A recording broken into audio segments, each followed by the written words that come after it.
How to fix the XAMPP error like MySQL shutdown unexpectedly. So hey everyone, welcome back to the channel. So let's just directly jump into the video. So first of all, the solutions to fix the XAMPP error MySQL shutdown unexpectedly are: the solution one is check log files.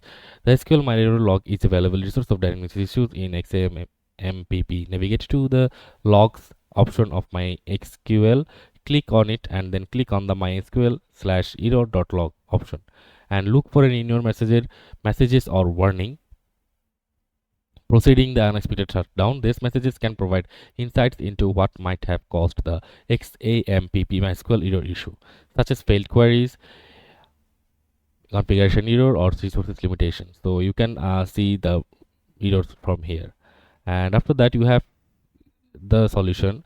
Another solution, that is port conflicts. You can MySQL, like any other service, relies on specific ports or communicate.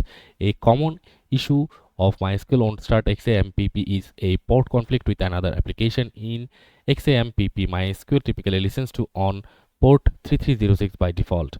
To check for port conflicts, you can use the tools like netstat to see which applications are using port 3306.